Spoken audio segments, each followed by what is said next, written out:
अगर आपको किसी भी किस्म की आवाज निकालनी हो जीप का इस्तेमाल किए बिना, तो आप कौन कौन सी आवाजें निकाल सकते हैं? मैं चाहता हूं कि आप कोशिश करें और देखें। Yes, for हाँ, sure you आप can do निश्चित रूप से आ का उच्चारण कर सकते हैं। possible. हो सकता है। Yes, हाँ, possible. हो सकता है। और क्या? Suppose you didn't मान have लीजिए a आपके tongue. पास जीभ नहीं होती, तो आप कौन सी आवाजें निकाल सकते थे? आप आ कर सकते हैं, आप ऊ कर सकते हैं, आप कर सकते हैं। किसी दूसरी आवाज की कोशिश कीजिए। कोई इंसान जो बोल नहीं सकता, एक गूंगा व्यक्ति जो बोल नहीं सकता, वो किस तरह की आवाजें निकालता है?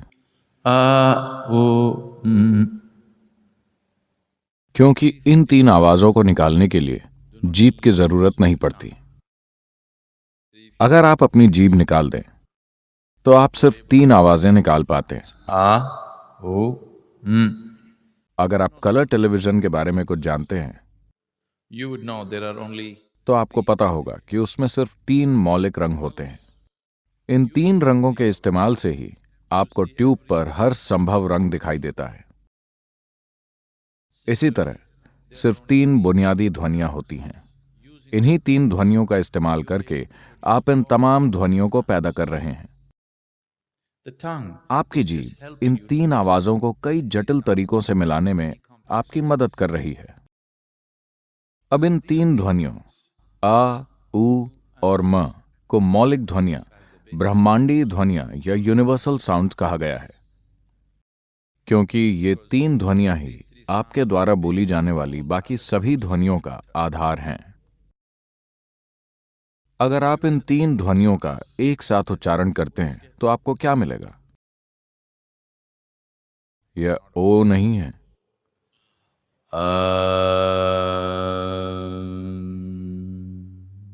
So these are तो the ये three तीन ध्वनियां ही बुनियादी हैं which जो आपके द्वारा निकाली जाने वाली दूसरी हर आवाज का आधार है।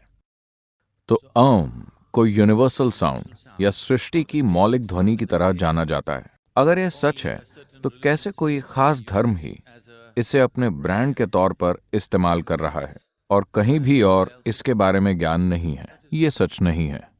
जहां कहीं भी एक आत्मज्ञानी महात्मा मौजूद हैं, वहां ओम की ध्वनि होगी ही। उदाहरण के लिए, क्रिश्चियनिटी या ईसाई धर्म का जन्म जेरूसलम में हुआ, जहां उस समय की भाषा अरमाइक थी। अरमाइक भाषा में कुछ खास तरह का असर है जिसमें म की ध्वनि ज्यादा मौजूद है।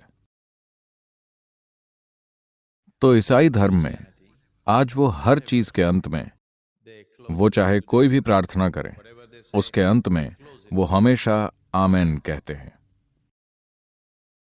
अगर आप वेटिकन में आमेन कहने के तरीके पर गौर करें तो वो हमेशा कहते हैं Amen. आप एन निकाल लें और फिर आमेन कहें।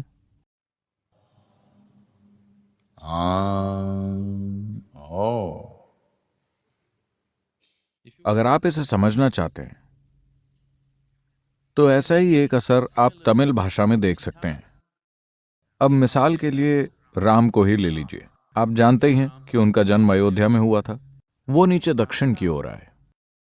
जब वो दक्षिण की ओर आए, जब राम ने आंध्र प्रदेश और कर्नाटक में प्रवेश किया, तो लोगों ने उन्हें रामा कहा। फिर जब उन्होंने तमिलनाडु की सीमा पार की तो लोग उन्हें रामन कहने लगे। ये संस्कृति और भाषा से आए डिस्टॉर्शंस हैं। इस्लाम भी उसी इलाके में पैदा हुआ, उसी संस्कृति और भाषा के प्रभाव में।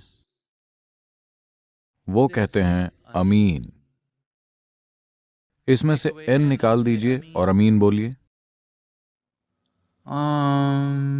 Oh, it's the same sound. ये तो वही ध्वनि है, क्योंकि जहां कहीं भी इंसान खुद अपनी प्रकृति से मौन हुआ है, By his own nature.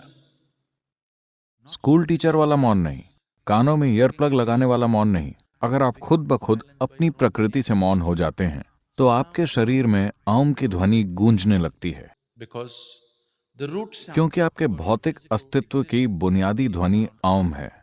जब औम की ध्वनि गूंजती है तो यह नाभि के ठीक नीचे से शुरू होकर आपकी नाक के सिरे पर खत्म होती है। यह गूंज बस अपने आप होगी। तो जहां कहीं भी एक इंसान अपने आप सचमुच शांत होकर अपने भीतर परम शांति के साथ बैठा, He always. वो हमेशा आम ध्वनि के प्रति जागरूक हुआ है। तो रोज कुछ देर के लिए आम का जाप करना आपके लिए सचमुच रूपांतरण लाने वाला होगा। Within a 2 हफ्तों में ही आप अपने काम करने के तरीके में जबरदस्त फर्क महसूस कर सकते हैं, because this is the क्योंकि basic यह sound. आपके भौतिक अस्तित्व की बुनियादी ध्वनि है।